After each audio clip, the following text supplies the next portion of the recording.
بسم اللہ الرحمن الرحیم۔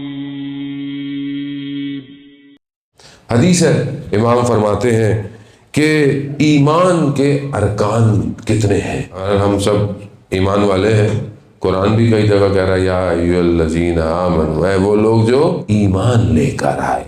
خدا ایمان والوں کو الگ سے مخاطب کر رہا ہے، کہتے ہیں کہ ایمان کے ارکان جو ہیں وہ 4 ہیں۔ امام فرماتے ہیں پہلا توکل بر خدا، خدا پر توکل رکھنا۔ یعنی کیا؟ یعنی ہر معاملے میں میری وکالت خدا کے پاس ہو۔ آپ دنیا میں دیکھیں، آپ بولیں جی میری کمپنی ہے، میرا کیس ہے، میرا وکیل بہت سٹرونگ ہے۔ دنیا آج فخر کرتی ہے نا، مہنگے سے مہنگا وکیل لے۔ کیوں لے؟ کیونکہ یہ میری وکالت کرے گا، اور جو وکالت صحیح کرے گا، آپ پیسہ خرچ کرتے ہیں اور آپ کو بڑا گھمنڈ ہوتا ہے کہ میرا وکیل سٹرونگ ہے، آپ کیس جیت جائیں گے۔ اور جس کا وکیل خدا ہو، اسے دنیا میں کون ہرا سکتا ہے؟ توکل خدا کے صرف۔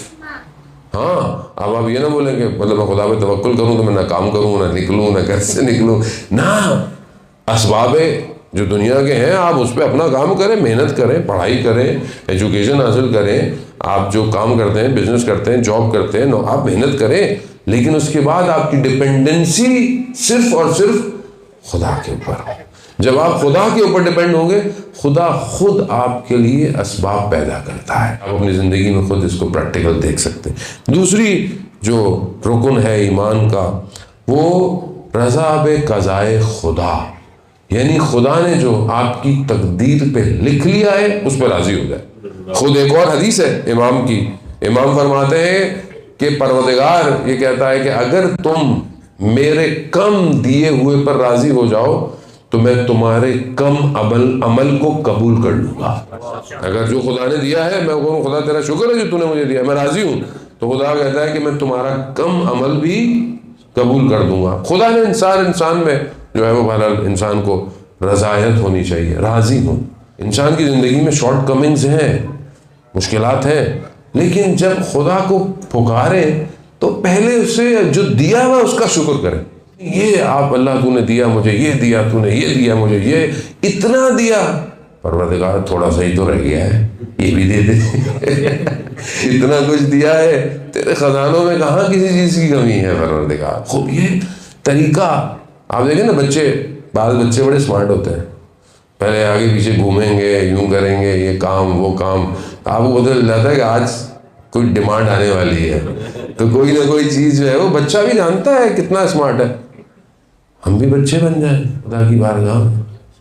خدا کہتا ہے گڑ گڑاؤ، سجدے کرو، نمازیں پڑھو، حلال کرو، کوئی مسئلہ نہیں ہے، خدا سے مانگو۔ خود 70 گنا ماں سے زیادہ محبت کرنے والا ہے، یہ بھی بتانے کے لیے ہے، ورنہ خدا کی محبت کو کوئی کاؤنٹ کر سکتا ہے؟ نہیں کر سکتا ہے جانے محترم۔ پھر تیسرا رکن جو ہے وہ یہ ہے کہ تسلیم بے امر خدا، جو خدا نے حکم دیا ہے اس پہ تسلیم ہو جاؤ، یعنی بس آگے چون چرا نہیں ہے۔ نماز واجب ہے، واجب ہے، روزہ واجب ہے، واجب ہے، حجاب واجب ہے، واجب ہے، خمس واجب ہے۔ اگر خدا کو نہیں مانتے چلو پھر مسئلہ الگ ہے، لیکن جب مان لیا تو پھر واجب ہے، پھر چون چرا نہیں ہونی چاہیے۔ یہ ایمان کے رکن ہے۔ یہ چیزیں ہوں گی تو پھر ایمان مضبوط ہے، ورنہ ایمان کی بلڈنگ ہلتی رہے گی۔ چوتھا اور آخری رکن ایمان کا کہ اپنے سارے کاموں کو خدا پہ چھوڑ دو، اپنے سارے کاموں کو خدا پہ چھوڑ دو کہ پروردگار تو بہتر جانتا ہے، تو بہتر کرنے والا ہے۔ اگر آپ کے پاس کوئی اچھا مینیجر ہوتا ہے تو آپ کیا کہتے ہو؟ ریلیکس، تو بھائی میرے کاموں کو مینیج، میرا اچھا مینیجر ہے، میرے سارے کاموں کو اچھا مینیج کرے گا۔ ابھی ہم ریلیکس رہتے ہیں جی، پاکستان میں مثلاً مجلسیں پڑھنی ہے تو کہاں ہوگی، کیسے ہوگی، کیا روٹ ہوگا۔ مینیجر اچھا ہے، سارے کام خود ٹینشن نہیں رہتی آدمی کو۔ اب آپ اس پہ واگزار کر دیتے ہو نا، اپنے کاموں کو اس پہ چھوڑ دیتے ہو تو وہ اچھا مینیج کرتا ہے اس کے۔ اب اگر آپ اپنے کاموں کو خدا پر چھوڑ دو تو خدا نہ صرف دنیا بلکہ آخرت کے سارے کاموں کو آپ کے لیے بہترین